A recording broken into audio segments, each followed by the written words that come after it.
Great Hotels Guest Club. We have more guest rooms than any other hotel company in the world. We in more than 4,438 hotels across nearly 100 countries. These are our 9 brands that we are proud of: Intercontinental Hotel and Resort, Crown Plaza, Holiday Inn Express, Staybridge, Candlewood, Indigo, and we have added 2 more brands recently, Hualux and Even Hotels. We have identified our winning ways in Intercontinental Hotel Groups.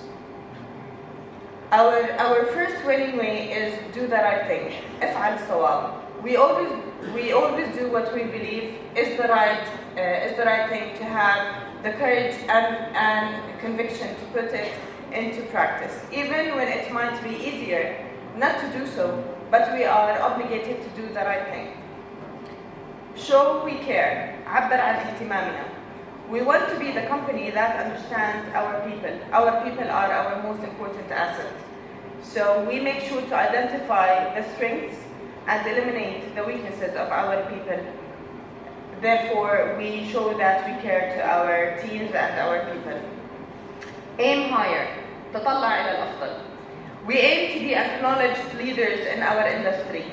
So we have built a team of talented people who have a real will to win.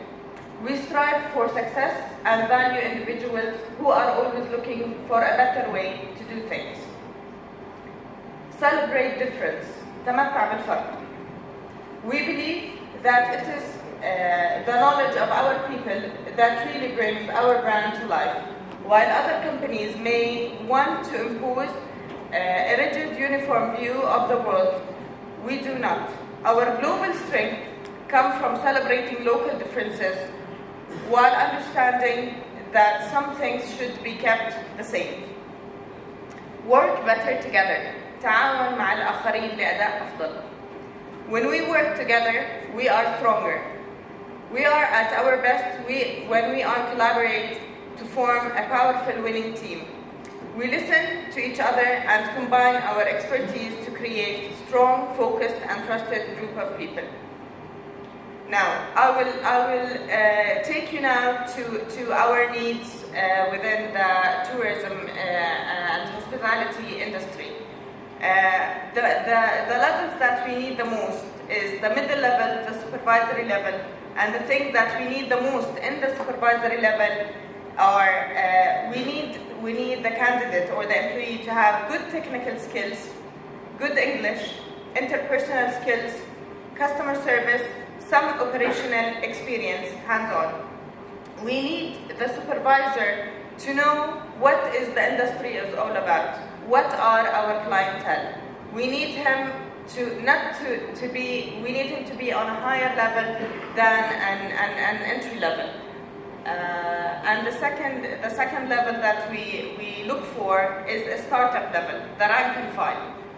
We need this candidate to have basic knowledge of English vocabulary, basic technical skills, basic requirements of hospitality, and some operational experience, hands-on. Again, we need our entry-level candidate or employee to know somewhat where they are coming to work for. What is the hospitality industry? We aim really to build bridges and collaboration with the educational faculties and system to provide us with people that have the know-how about the industry they will be working at. The positions that we need more in our industry and we are mostly in need for is the food and beverage service, waiters and waitresses, the F&B kitchen, the Comi 1 and Comi 2, basically they are the startup level at the kitchen, the housekeeping attendant. So we need to focus really on empowering these people and giving them the knowledge about what is needed and what what are their tasks and what they will be working and dealing with. Our high season, or we need the employees mostly during the early April in every year and until the end of September. This is the peak and this is the high season. Sorry, if you want, in the hotel industry. Our strategic alliances. We have formed strategic alliances and we have them in place currently. And of course, we look forward to having more strategic alliances in order to attract the right people and having the right people work with us. We have formed strategic alliances with the vocational training centers, the VTCs. We have annually 24 trainees, of which 16 are offered permanent jobs for 6 months. We have formed an alliance with the Jordan Applied University, Amoun. We have 2 trainees annually doing their internship for 3 months. The Royal Academy of Culinary Arts, Raqqa. We have 2 trainees annually doing their internship for 3 months as well.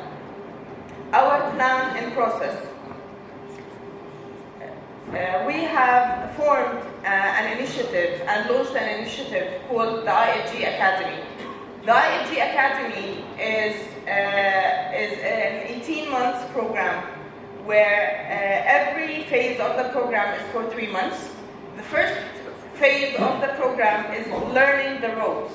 Basically, we want our candidate to know what the industry is all about, for him to test the wind, for him to know what is his passion and what is the industry is all about. The second phase is choosing your own path. At this phase, we expect the candidate to know where his passion is and where he can accelerate and where he can excel in terms of working. The third phase is preparing for your future. Now we have a candidate that is well equipped with the knowledge and the skills needed for the job, and we can basically have him as an employee within our hotels. How does the recruitment process work for this program? First, we post the role on eCareers. We have a portal called eCareer, where our employees or our candidates can go in and fill in the applications and look what are the requirements that we have. Then we go to universities, colleges, and we conduct campus talks and town halls. Applications submitted online. And then we start screening these applications. After that, we start with phone interviews, where the HR conduct these interviews. The next stage after that is behavioral interview. We go then to the checkpoint with the GM's shortlist candidates, and we have the online ability test for the key positions. We move on to assessment center for the key positions again, for the GMs and assessors. We conduct the final interview. We come up with the offer and we start the program. We believe that this process will enable us to attract the best caliber in the market and will give us the best, will provide us with the best caliber in the market through the screening process. Thank you.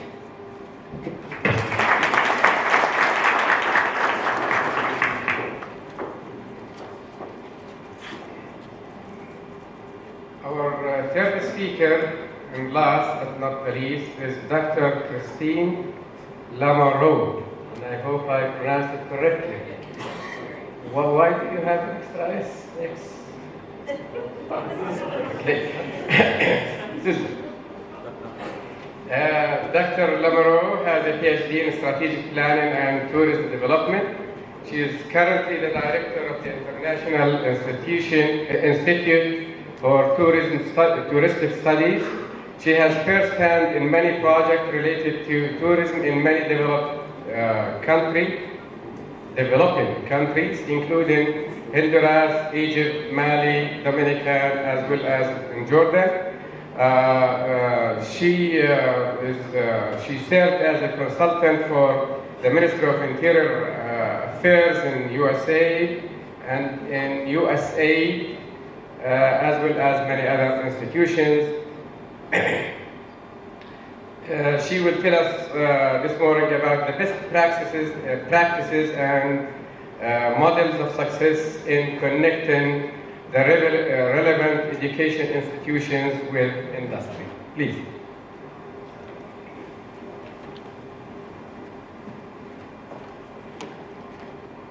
Good morning.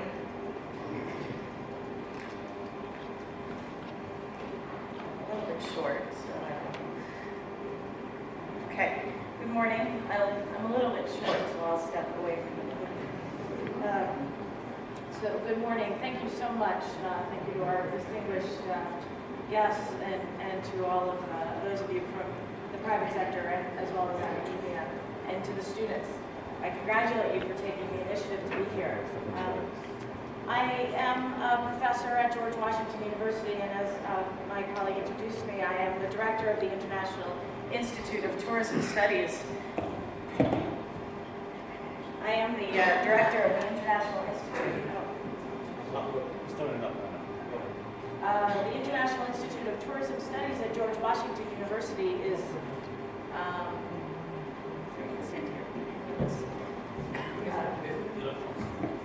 How about I do this? I'll just stand here. Okay. So the International Institute of Tourism Studies at George Washington University is the oldest institute of tourism studies in the world. We were the first United Nations World Tourism Organization research center, and we also have the oldest master's degree of tourism in North America. We've been doing tourism and hospitality education for a very long time, and today I want to talk to you a little bit about what we do at George Washington University, as well as some best practices within the industry. We are extremely pleased at George Washington University to have signed an MOU with the University of Jordan earlier this year to begin educational partnerships in this area. So I want to start by talking about two things today. I want to talk a little bit about what we as academics need to do to provide education to our students. And then I want to talk about some innovative ways to bring the field work and the private sector into our classrooms and our educational institutions. The reality of the academic world, for those of you that are faculty or are professors, you know, we don't necessarily get the rights to develop our own curriculum on our own. So we focus on curriculum development that is governed by accreditation bodies and by curriculum committees. We also are judged on our research that is academic, not necessarily applied, and that is a detriment to the field that is very applied, that is tourism. I'm going to talk about that. And then I'm going to talk about the difficulties that we face in accessing the private sector. So first, let's talk about the academic structure. In most countries, including Jordan, much of what we teach is defined by the standards. Here in Jordan, it's the Commission on Accreditation that decides what we will teach in the classroom. We don't necessarily, as professors, get to decide all of the pieces. We can decide how we deliver, but not necessarily everything that we deliver. In addition to accreditation by government agencies, we also have non-governmental organizations that impact what we teach. The United Nations World Tourism Organization is one. Their TEDCAL certification is one standard, as well as, in my case, at George Washington University and many schools here, we are a business school, and so we also are accredited by the Association of Business Schools, and they have a certain standard. And then lastly, the International Council on Hotel Restaurant Institutions, CRE, which is another organizing body. So what are these accreditations asking for? They are not necessarily asking for tourism capacity. When we are looking at accreditation, we're often looking at proving that we are teaching something that the students are learning. And so, for example, with the AACSB, with the Association of Business Schools, they're actually testing us not just on the standards that we teach to, but they're looking at how are we showing them that our students are learning what we teach. It's very different from a standard that just simply says, are you providing a certain type of education? They need proof that the students have learned what it is that they've set up for us to teach. This process has almost no industry engagement, which is very complicated for us because we are an applied field. The way they measure this is both directly looking at student output as well as indirectly, conducting surveys. And then once we're found to have achieved or not achieved this learning, we simply are asked to make corrections based on that. TED-Qual certification, which I know many of you are going through here in Jordan, that's another standard that we adhere to in academia, and that standard is actually looking at education, but not necessarily the classroom materials that we're teaching, but rather the quality and the standards around the educational experience. It's looking at processes and practices for proper education. And then, of course, CRE is a little bit more focused on tourism because it is a tourism hospitality accreditation program, and they do involve some industry engagement, but CRE's certification program has not yet gotten to Jordan, and it is not as widely accepted as some of the others I've mentioned. So what are we to do as an applied industry? Now, I'm a professor of tourism. I also work in the tourism field quite a bit. I started as a tour guide, and I was a tour operator. I worked at hotels, I worked at convention centers. So as a faculty member, I came through the industry to become a faculty member. Our students don't necessarily do that. We recognize that tourism is an applied field. We also recognize the reality of what I just said, which is we don't necessarily get to control everything that's taught in the classroom. Our goal as professors is not just to create tourism professionals. Our goal as professors or academic institutions is to create well-rounded, educated individuals that are pursuing a career in tourism. That's a much broader mandate than simply giving individuals tour guide training or tour operator training or hotel training. So this is a challenge that we face. So what do? We need to be very innovative on how we bring the private sector and the industry into our classroom. And that's just what I want to talk to you for the remainder of my time. I want to talk to you a little bit about these relationships and these best practices and innovative approaches to bringing industry and academia together. This can happen in a number of ways. Experiential learning is the #1 way that we tend to apply this, and I'm going to talk about some of those, some examples. And then obviously faculty and curriculum development is another big piece, and I'll talk about that, and collaboration with the industry in research. So I need to take you back a little bit to my framework and the framework that my university applies to how we teach. We actually focus on several elements, 4 elements. As you can see, we have a dynamic set of elements, which is looking at the history and culture and theory behind our industry. But then we also have a functional set of elements that's looking at everything from marketing to policy to planning, and those are very hands-on topics. We do have a service element, which is where we get out into the field and get our students connected to industry. And then obviously we focus on the consequential elements. What are the impacts that our industry has on the various sectors? I must tell you that as a university that is, as a program that's very applied, every single one of these elements is touched by the industry. We don't allow our students to do projects in theory.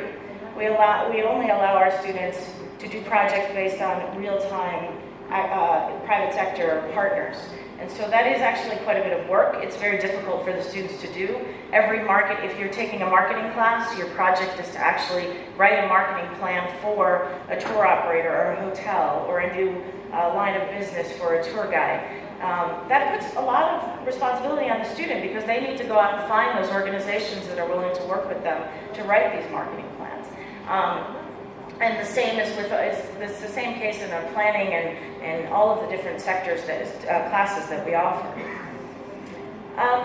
We focus on what we call experiential learning, and I think we heard some of the earlier speakers speak about it's the experience. I think it was actually the Minister of Tourism that said it's the experience, and Ibrahim as well, our chief of party. It's the experience of coming to Jordan, and it's the experience of learning that's really going to bring our students closer to what you as private sector individuals need. I love this proverb, the Chinese proverb, and I'll just read it to you. Tell me and I'll forget, show me and I may remember, involve me and I will understand. And I think that is the essence of what we have to do here in the tourism industry. We cannot simply, as academics, talk about what it is like to be a tour guide or to work in a tour operator or to work in a hotel. We have to bring that experience into the classroom and allow those students out into the field to have those experiences. My focus as a professor and what we do in the institute that I run is to focus on an experiential learning model. Most of what we do focuses on four steps. What's the concrete experience that we're seeking the students to have? And then once they've had it, what are their reflections? How are they adapting? Forming their own concepts and then coming back and revising the experience and the knowledge that they have. There are many types of experiential learning. We've heard, I think, every speaker speak about internships, and they are vitally important to our industry, as well as guide training programs, research programs. But I will challenge you to think a little bit beyond those traditional means of engaging the students, to think about some of these other more innovative approaches to engaging students. And I'll give you a couple of examples. I'm going to talk about something that we do here at George Washington University, which is a consulting practicum. Talking about industry engagement in the classroom, which I was so pleased to hear my colleagues say that they're willing to do. And then managing internship programs and some work integrated learning. So let me talk about the George Washington University's consulting practicum. This is a class that we've taught for a little over 14 years at George Washington University. It's a very challenging class. I have a lot of students that get very frustrated. What we do is we actually work with, in my case, a destination. We find a local country or a local destination management organization and we work with them to solve a problem. I teach 4 weeks of class in Washington, D.C. to give the students the basis, and then we go. We may go to Jordan, we may go to, in Jordan we might go to Petra, and we might work with the Petra Authority on a specific problem around tourism in Petra. The challenge here is that Petra becomes the client, the students become the consultants, and I become quiet. I don't give a lot of guidance to my students as what to do. I let them manage their process. We've been doing this for 14 years, and in 2005, the United Nations World Tourism Organization actually adopted this model as their own model for the volunteer program. In 2004, we did something very different. Now, I teach in a graduate program. It's a master's program. But we did something very different. We actually started working with the local universities. So no matter what country we're in, we find a local university and we work with those students. In every single case, those students have been undergraduate students. And so to those that say that this project, this type of learning is too advanced for an undergraduate program, I will counter that and tell you that no, it's not. And actually the undergraduate students do extremely well at the local level, and the exposure of international and local students together creates something that is so magical that it's, as a professor, you have to sit back and just watch it happen. Students come away. This is an example of one of the projects we worked on. It was in Istanbul. And I'll tell you that the students do everything, including produce, this is the front page of a report, they produce everything from the PowerPoint to the videos to the graphics that made up this professional level final report. It's amazing to watch this happen. And what happens really is when you bring 20 or 30 students together and you give them a real life experience where they're actually expected to do something, and no, they're not getting paid, but they are having their expenses covered, their hotel, etc., they become very creative. And so you get 20 to 30 students and 20 to 30 minds working together. It's a wonderful thing to watch. It's a very powerful thing for students.